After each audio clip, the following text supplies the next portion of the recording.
É de suma importância que possamos entender a repercussão fisiológica que o treinamento, seja ele resistido e o HIIT e a dieta, precisa gerar em aspectos metabólicos, como por exemplo em espécies reativas de oxigênio, assim também como radicais livres, e tudo isso impactando principalmente no estresse oxidativo. E por que precisamos entender isso? Porque o estresse oxidativo está associado com diversas doenças, como câncer, aterosclerose, diabetes, hipertensão, risco maior de infarto e AVC. Então olha só, analisa isso comigo, vem comigo, vamos entender aquilo que é difícil.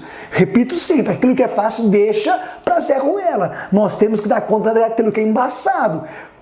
Repito, pessoas que já têm obesidade, diabetes, hipertensão, já tem risco maior de infarto e AVC. E isso está associado muitas vezes ao aumento do estresse oxidativo. Então nós precisamos entender o que é esse estresse oxidativo. E para poder entender o estresse oxidativo, nós vamos ter que entender a repercussão das espécies reativas de oxigênio e dos radicais livres. E como que o treinamento e a dieta vai promover alterações e adaptações fisiológicas para modificar essa realidade fisiológica. Porque se você só pensar que emagrecimento é ingerir menos e gastar mais, que para poder emagrecer basta analisar o déficit calórico, o seu aluno, o seu paciente está fundido com você. Por quê? Porque o olhar tem que ser muito mais amplo. A obesidade, o diabetes, a hipertensão, as doenças cardiovasculares promovem diversos desajustes neuroendócrino metabólico. Então nós precisamos entender. Para a gente começar a entender então o estresse oxidativo,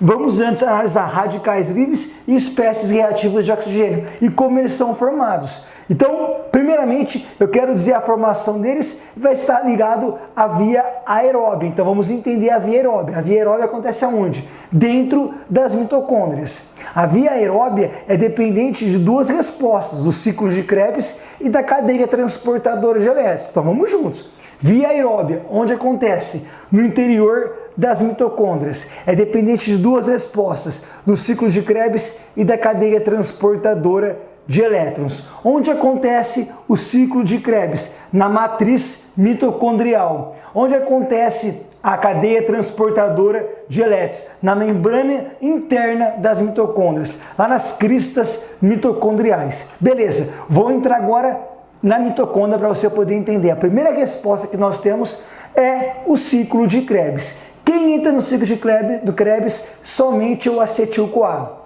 Então a pergunta é, então agora eu estou dentro da mitocôndria.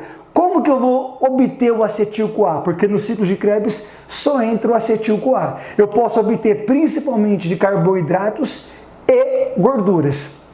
Carboidratos, seja glicose e ou glicogênio. Então a primeira resposta é essa glicose passar pela glicólise. Para ser quebrado, são 10 reações na glicólise, em que no final forma-se piruvato. Onde acontece a glicólise? Lá no citosol, na célula muscular sarcoplasma. Beleza, então glicose entrou na glicólise, foi quebrado 10 reações, no final formou-se o piruvato. O piruvato agora pode entrar na mitocôndria. Quando o piruvato, imagina que eu estou fazendo aqui fora aqui da televisão, para você poder entender, o piruvato agora entra para a mitocôndria. Qual é a primeira repercussão fisiológica que precisa acontecer? É esse piruvato ser convertido em acetil-CoA. Quem faz isso? É um complexo enzimático piruvato desidrogenase. Complexo piruvato desidrogenase converte o piruvato em acetil-CoA. Beleza, e agora? Agora esse acetil-CoA pode passar pelo ciclo de Krebs. Se for das gorduras, primeira resposta é até a lipólise, lá no tecido adiposo. Lipólise é a quebra da gordura. A gordura no tecido adiposo é armazenada sob a forma de triglicerídeos. Quando acontece a lipólise, esse triglicerídeo é quebrado. Triglicerídeos, 3 ácidos graxos ligados a um glicerol. Então agora liberou os 3 ácidos graxos. O ácido graxo entra na mitocôndria. Primeira resposta que precisa acontecer é agora esse ácido graxo ser convertido em acetil-CoA.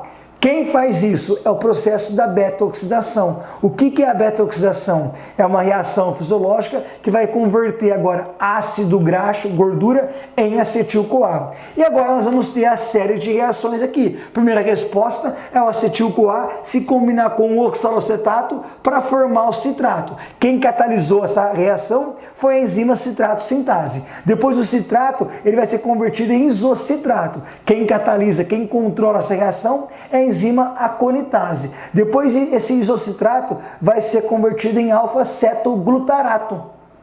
E quem vai fazer essa repercussão é a enzima isocitrato desidrogenase. Repare que nessa repercussão eu tenho a eliminação de um CO2 e a formação de NADH. Ou seja, o que está acontecendo? Qual é a função do ciclo de Krebs? O que o ciclo de Krebs quer fazer? Ele quer oxidar o acetil-CoA. O ciclo de Krebs quer oxidar. O que é oxidar o acetil-CoA? Tirar a energia do acetil-CoA. Por quê? Porque o acetil-CoA veio dos carboidratos e veio da gordura, então está contido a energia nele. Então o ciclo de Krebs tem a função de oxidar, extrair a energia dele. Extrair a energia dele na forma de hidrogênio, porque nos hidrogênios eu tenho os prótons H+, e os elétrons, e são nos elétrons que está contido a energia. Então olha só agora aqui, nessa terceira reação, eu tenho isocitrato sendo convertido em alfa-cetoglutarato. Sai CO2 e agora forma ali, então eu tenho agora hidrogênio, e agora eu tenho NAD, nicotinamida adenina dinucleotídeo, que aceita esse hidrogênio, sendo convertido então em NADH. Depois eu vou ter o alfa-cetoglutarato sendo convertido em succinil-CoA. Também sai uma molécula CO2 e forma mais o NADH. Por quê? Porque novamente agora liberou hidrogênio. O hidrogênio, para não ficar livre ali, o NAD pegou esse hidrogênio. E agora o NAD passou a ser NADH. NAD com hidrogênio, que no hidrogênio nós temos os elétrons. Depois o succinil-CoA para succinato, depois succinato para fumarato, e aí produz hidrogênio. Agora quem aceita esse hidrogênio é o FAD, flavina adenina dinucleotídeo. Depois malato, depois oxalocetato. Na conversão de malato para oxalocetato, forma também no hidrogênio. Então agora quem aceita é o NAD. Então repare que aqui aconteceu o quê? Repercussões fisiológicas que formaram agora o quê? Três NADH e um FADH2. Lembra? Nesses hidrogênios eu tenho os prótons H+, e os elétrons. Esses elétrons são levados para a cadeia transportadora de elétrons, para se formar ATP. Os NADH, que foram produzidos tanto no ciclo de Krebs como na glicólise, eles levam os seus hidrogênios, que têm os elétrons, para a cadeia transportadora de elétrons. Na cadeia transportadora de elétrons, eu tenho vários complexos, complexo 1, 2, 3, 4 e ATP sintase. Qual é a função da cadeia transportadora de elétrons? Formar ATP.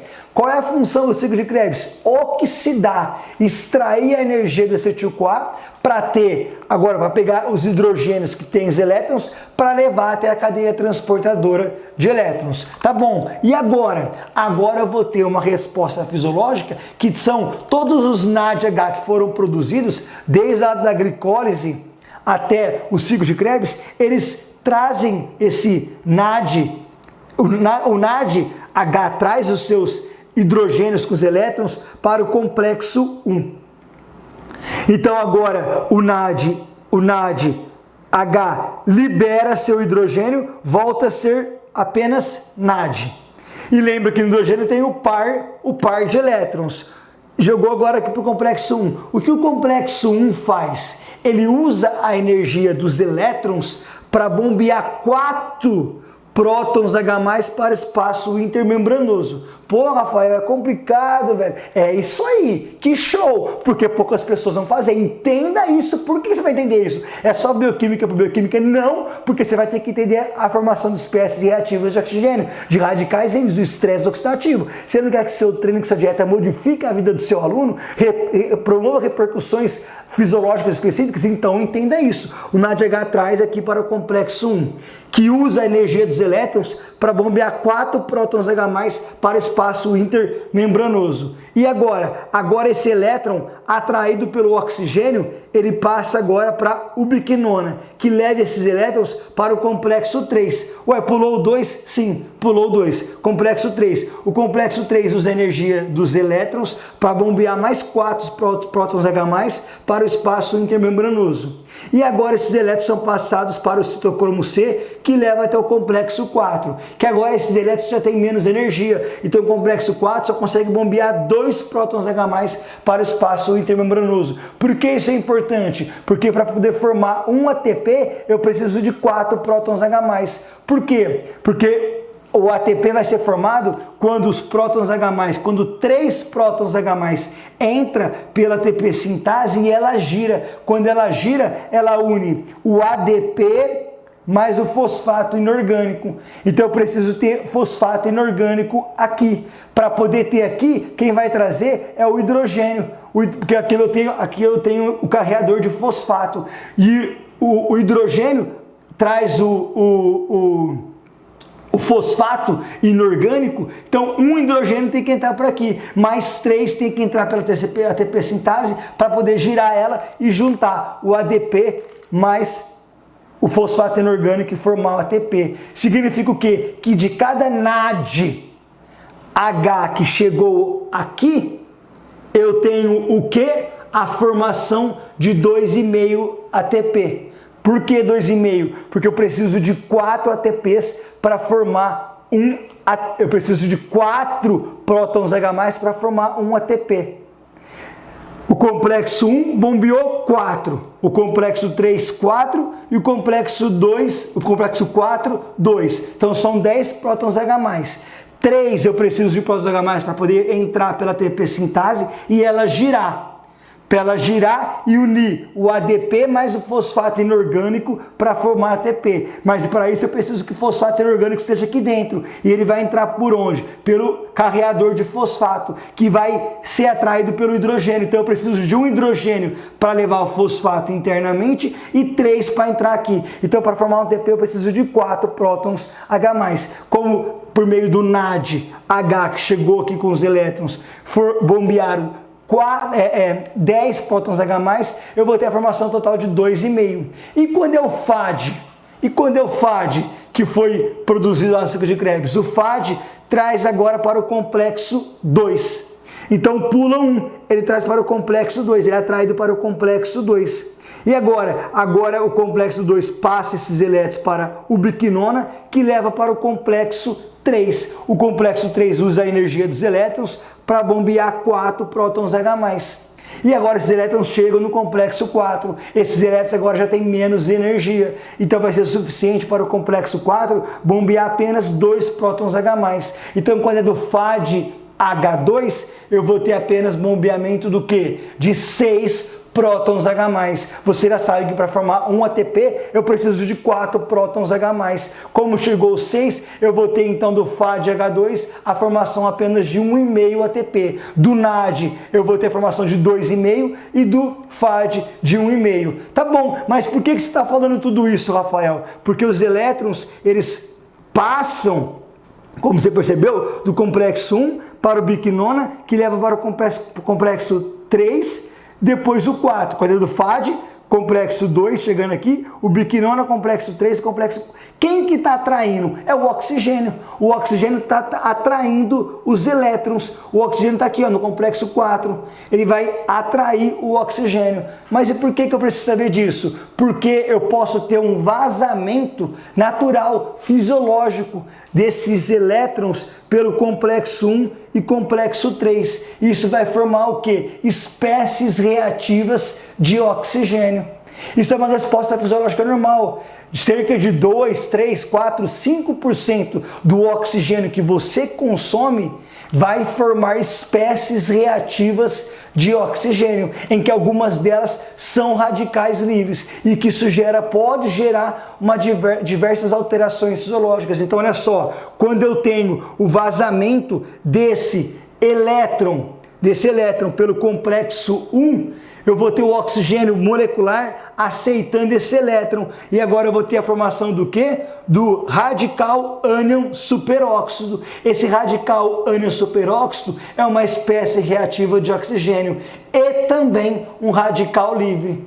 O que é um radical livre? Já falo, mas agora já começa a perceber. Espécies reativas de oxigênio são subprodutos formados de maneira natural no metabolismo do oxigênio. A maioria do oxigênio consumido vai ser utilizado para poder formar ATP, mas 2 a 3 a 4 a 5%, isso varia muito do que você vai consumir de oxigênio, vai se formar espécies reativas de oxigênio. E eu vou ter no complexo 1 e no complexo 3 a formação dessas espécies reativas de oxigênio, em que algumas são radicais livres. Então, repito, no complexo 1 e no complexo 3, esses elétrons podem vazar. E aí o oxigênio molecular aceita esse elétron e é convertido em, agora, radical ânion superóxido, tanto aqui internamente como no espaço intermembranoso, tá bom?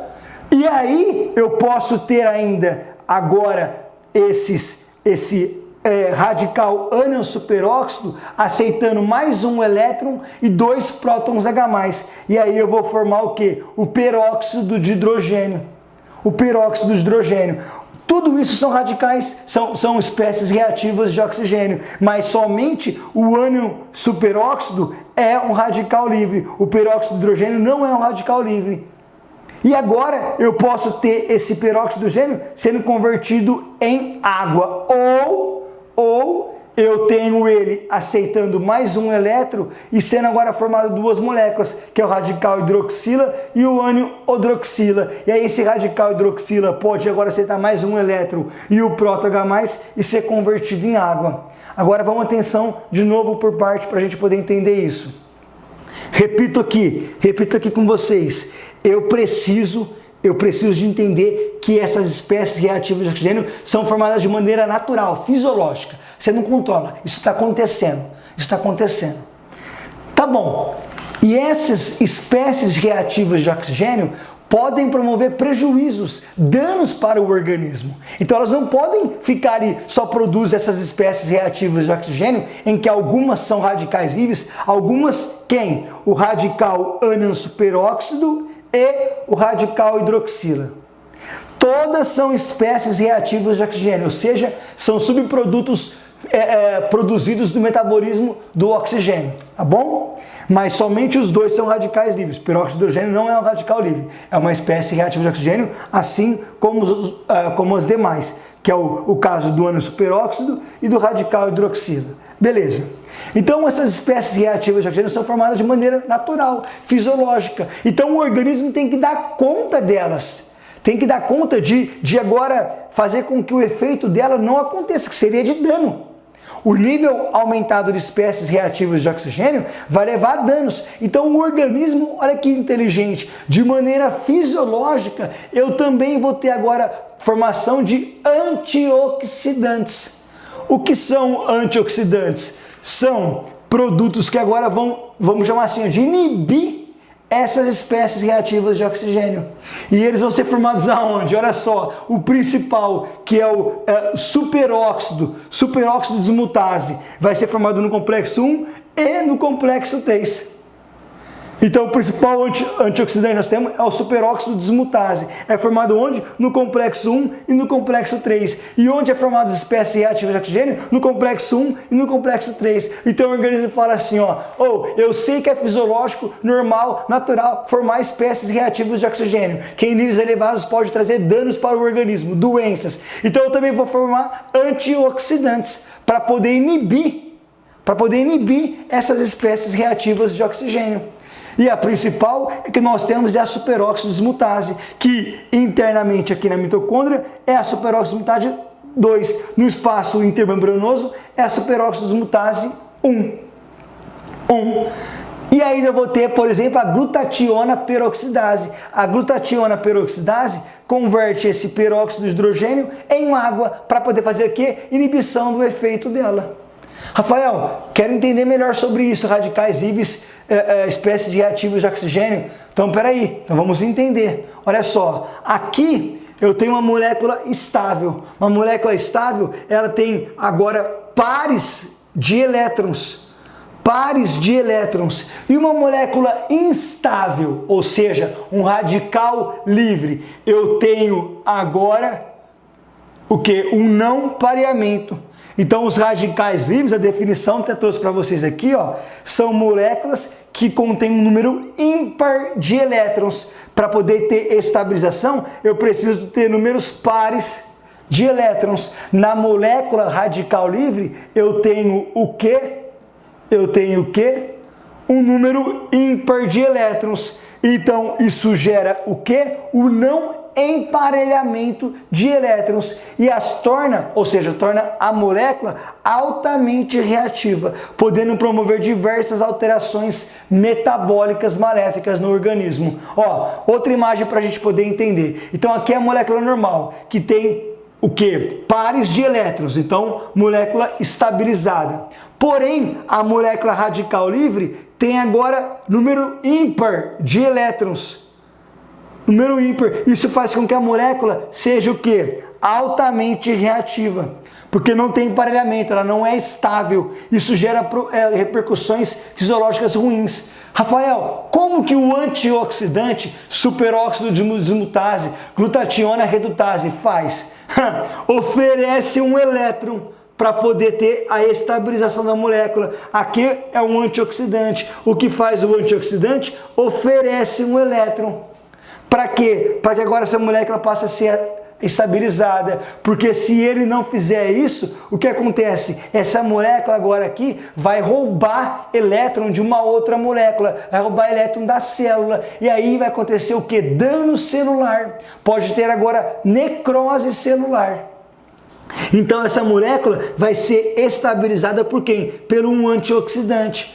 Quais são os antioxidantes que nós temos principais? Radical ânion-superóxido, peróxido de hidrogênio, superóxido de dismutase, está aqui, ó, superóxido de dismutase, os principais antioxidantes, superóxido de dismutase, catalase, glutationa peroxidase e glutationa redutase. Esses aqui são enzimáticos, endógenos, produção endógena, mas eu posso também ter antioxidantes dos alimentos, vitamina A, C, vitamina E e polifenóis, são os principais antioxidantes. Então eu tenho que ter um controle, porque quando aumenta radicais livres e reduz,